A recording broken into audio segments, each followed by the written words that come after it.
دریائے دجلہ و فرات کے کنارے اولین انسانی تہذیب کے ظہور کے ساتھ دوسری بڑی انسانی تہذیب نے دریائے نیل کے کنارے جنم لیا۔ دریائے نیل انسان کے نام قدرت کا تحفہ ہے۔ مشہور یونانی تاریخ دان ہیروڈوٹس نے خود مصر کو تحفہ نیل کہا ہے۔ یہ بات ہزاروں سال پہلے حضرت یوسف علیہ السلام کے زمانے میں بھی صحیح تھی اور آج بھی صحیح ہے کہ نیل کا پانی مصریوں کے لیے آب بقا سے کم نہیں ہے۔ مصر کا 97% رقبہ بے آب و گیا ہے اور یہاں بارش بھی نہیں ہوتی۔ اسی وجہ سے ہر قسم کی زندگی کا دار و مدار اسی دریا پر ہے۔ مصری اسی دریا کا پانی پیتے ہیں۔ یہی دریا ان کی زمینوں کو سیراب کرتا ہے اور زرخیز بناتا ہے۔ ملک میں نقل و حرکت کا سب سے آسان ذریعہ بھی یہی دریا ہے۔ اگر یہ دریا سوکھ جائے تو مصریوں کے لیے جینا محال ہو جائے۔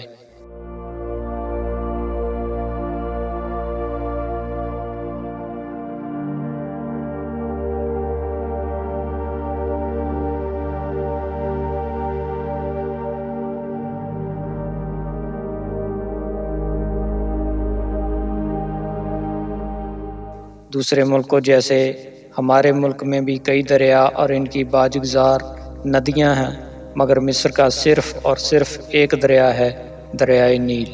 دریائے نیل یوگنڈا کی پہاڑیوں سے نکلتا ہے اور افریقہ کے صحراؤں میں ایک آبی لکیر بناتا ہوا بحیرہ روم میں جا گرتا ہے۔ مصر کی سرحد میں داخل ہونے کے بعد دریائے نیل 500 میل کے خشک تنگ میدانی علاقے کو سیراب کرتا ہے۔ اس علاقے میں دریا کا طاس 10-12 میل سے زیادہ چوڑا نہیں ہے۔ جب یہ دریا قاہرہ کے قریب پہنچتا ہے تو پہاڑیاں اس سے دور ہٹ جاتی ہیں اور وادی کشادہ ہو جاتی ہے۔ آگے بڑھ کر دریا کئی شاخوں میں تقسیم ہو جاتا ہے۔ اگلے 400 میل کے سفر میں دریائے نیل کی یہ شاخیں ڈیلٹا کو سراب کرتی ہیں۔ ڈیلٹا کا علاقہ سیاہ ہے، بہت زرخیز ہے۔ اس مٹی کی خصوصیت یہ رہی ہے کہ بڑی سرعت سے فصل اگاتی ہے، جسے افریقہ کا سورج بہت جلد پکا دیتا ہے۔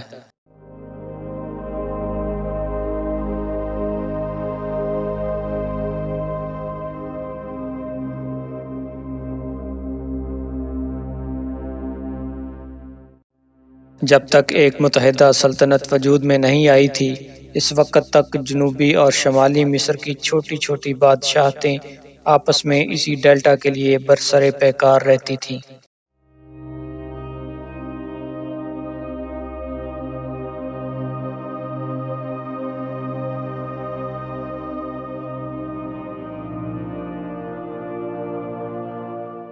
مصر میں بداری کے مقام پر کھدائی سے جو مٹی کے برتن ملے ہیں، ان سے پتہ چلتا ہے کہ 5000 سال قبل مسیح کے قریب وادی نیل کے زیریں حصے یعنی دہانہ نیل کے قریب انسانی آبادیاں آباد ہو چکی تھیں۔ اسی طرح مصر میں مختلف مقامات سے ملنے والے اثریاتی شواہد کی بنیاد پر ماہرین نے زمانہ قبل از تاریخ کی مصری ثقافت کو 5 ادوار میں تقسیم کیا ہے: طوسیان، بدریان، امراتین، گرزین، سیمانیان۔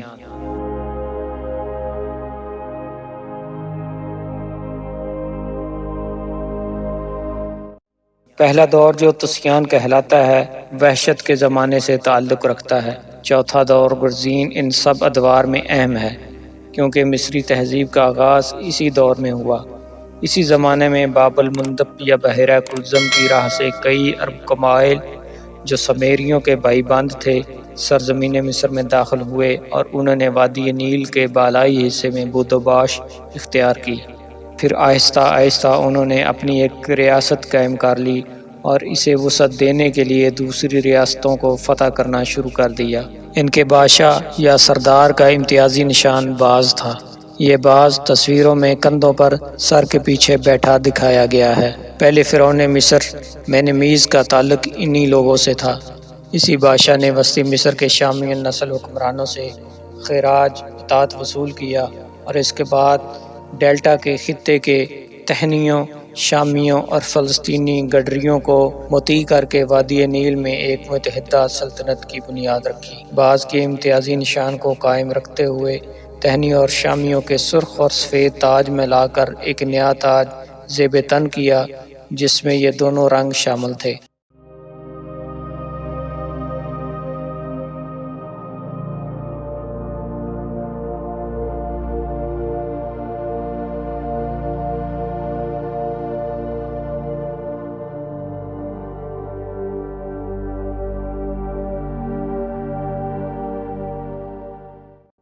مینیز ہی کو مصر کے پہلے شاہی خاندان کا پہلا بادشاہ ہونے کا فخر حاصل ہے۔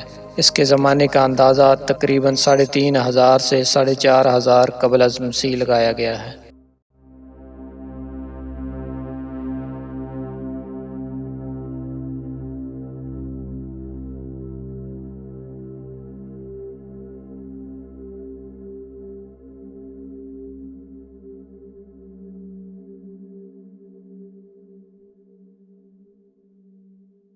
مینیز سے پہلے ڈیلٹا کی سرزمین میں 10 بادشاہوں کی حکمرانی کا سراغ ایک فہرست کی علاماتی تحریر سے ملا ہے، جس فہرست میں مینیز سے پہلے 10 دوہرے نشان دیے گئے ہیں جو 2 تاجوں یعنی 2 بادشاہوں کی علامت ہیں۔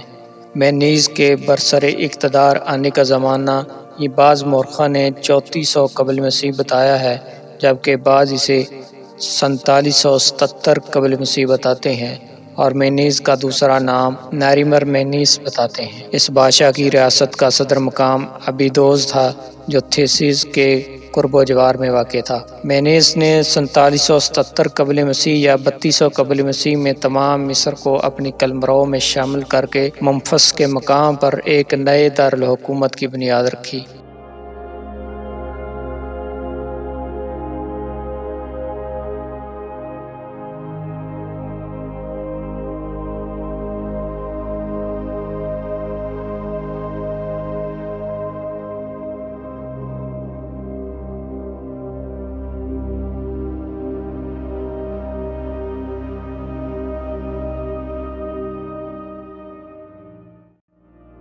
مینیس ہی نے ایک زبردست بند تعمیر کر کے دریائے نیل کا رخ بدلا اور ایک نہر کے ذریعے اسے پہاڑوں میں قید کر دیا۔ اتنے قدیم زمانے میں دریا کا رخ بدلنا انسانی انجینئرنگ کا پہلا بڑا کارنامہ تھا۔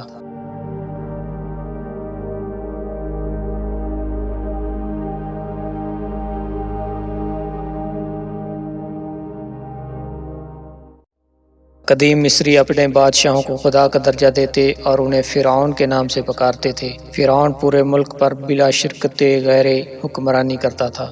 چونکہ ایک اکیلا انسان اتنے وسیع و عریض ملک پر حکومت نہیں کر سکتا، اس لیے دراصل بادشاہ کے نام پر افسروں کی ایک پوری فوج حکومت کرتی تھی۔ بادشاہ کا نائب وزیر کہلاتا۔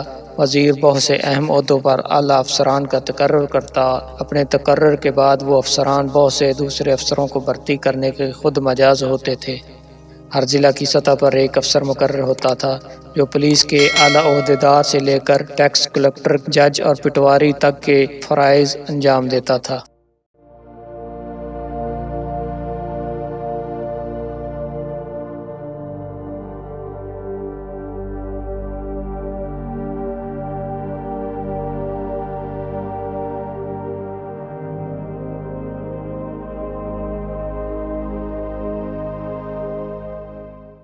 قدیم مصری معاشرے میں علوم سائنس نے اشیاء اور ماحول کو جاننے کی ضرورت کے طور پر ترقی کی تھی۔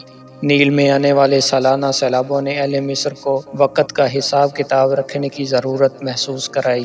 اسی ضرورت کی بنیاد پر 4241 قبل مسیح میں انہوں نے دنیا کا پہلا شمسی کیلنڈر ترتیب دیا۔ مصری نجومی اپنے مشاہدے کی بنا پر اس نتیجہ پر پہنچے تھے کہ ستارہ شعرہ یمانی یعنی سیرس ہر سال طلوع آفتاب سے ذرا پہلے ٹھیک اسی دن افق پر نمودار ہوتا ہے جس دن سیلاب شروع ہوتا ہے۔ چنانچہ اس پابندی اوقات کی بنیاد پر انہوں نے سال کو 365 دنوں اور 30 دن کے 12 مہینوں میں تقسیم کیا، اور جو 5 دن بچ گئے ان کو جشن نوروز کے لیے مخصوص کر دیا۔ مصریوں کے نیا سال 19 جولائی کو شروع ہوتا تھا کہ یہی دن شعرہ یمانی کے طلوع اور سیلاب کی آمد کا دن تھا۔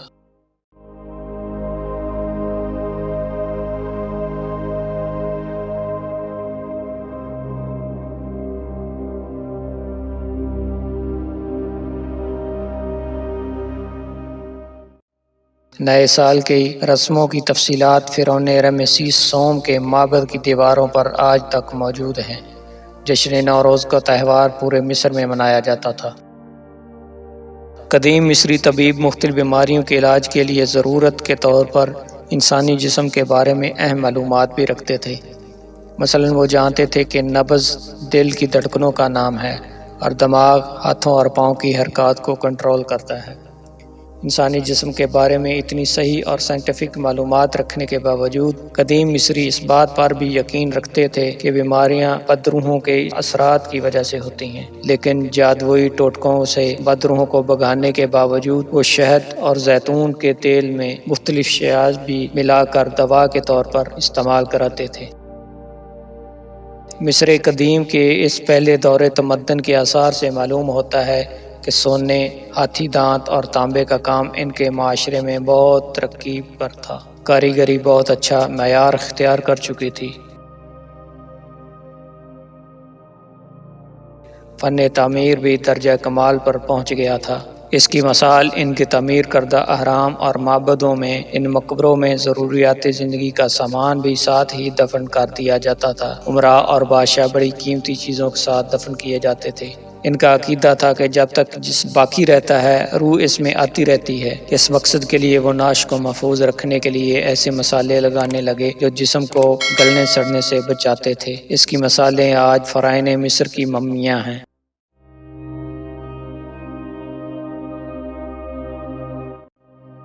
مردوں کے لیے دور دراز سے پتھر لا کر یہ پختہ مقبرے یا اہرام تعمیر کیے جاتے تھے۔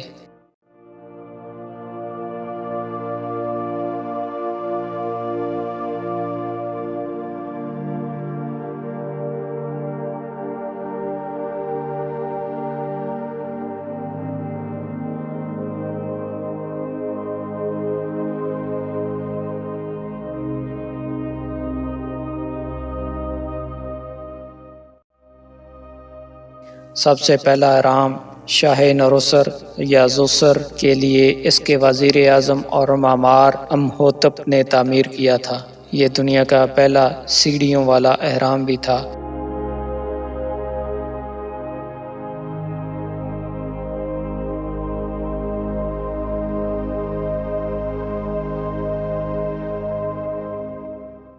اہرام کے فن تعمیر نے بھی بتدریج ترقی کی۔ چوتھے شاہی خاندان کے فرعون خوفو نے غزہ میں جو اہرام تعمیر کرایا وہ 7 عجائبات عالم میں سے ایک ہے۔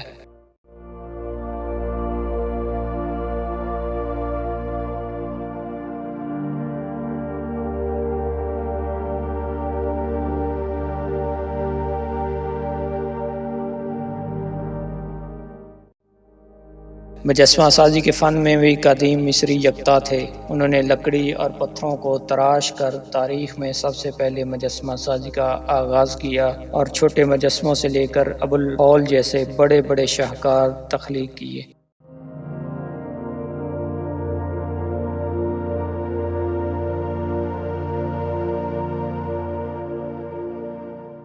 وسطی سلطنت کے عہد 2475 قبل مسیح سے 1788 قبل مسیح میں مصوری اور مجسمہ سازی رسمی ہوتی چلی گئی۔ اس کے بعد کے دور میں ان کے خطوط میں زیادہ لچک اور تشکیل میں زیادہ جسارت پیدا ہوئی۔ اس دور کا ایک اہم شاہکار ملکہ نفرتیتی کا مجسمہ ہے۔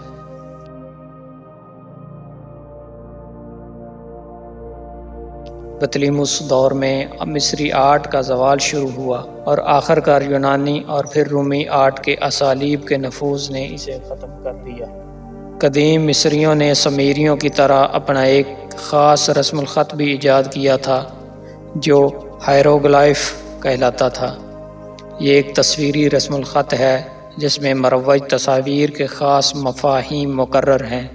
یہ مفاہیم محض اختیاری معلوم ہوتے ہیں اور شاید ہی بدیہی ہوتے ہیں۔ یہ رسم الخط پہلے شاہی خاندان کے عہد ہی میں تکمیل کو پہنچ گیا تھا۔ وسطی دور کی بادشاہت میں وہ استعمال سے خارج ہونے لگا۔ نئے دور میں اس کا مطلب اچھی طرح سمجھ میں نہ آتا تھا۔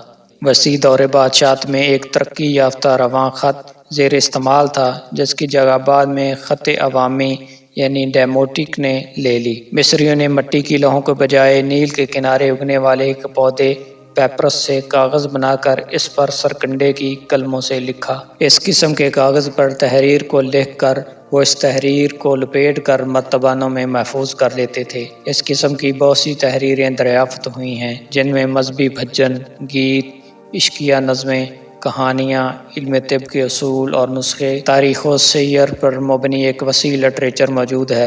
سومیریوں کی طرح قدیم مصریوں نے بھی ایک وسیع ادب تخلیق کیا تھا۔ اردو زبان میں قدیم مصری ادب کو بھی جناب ابن حنیف صاحب نے ترجمہ کیا ہے۔ ان کی کتاب مصر کا قدیم ادب 4 ضخیم جلدوں پر مبنی ہے۔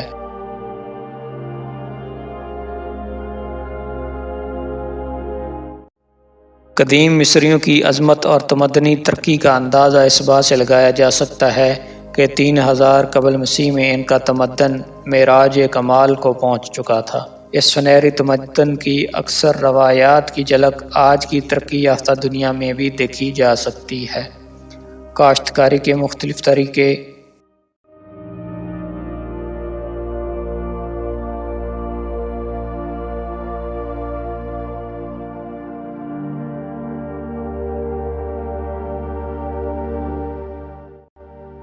دانتیں ڈھالنے کا فن،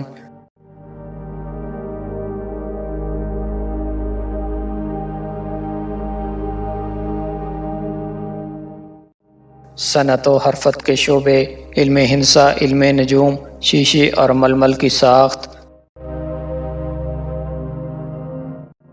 پرامن حکومت کا قیام،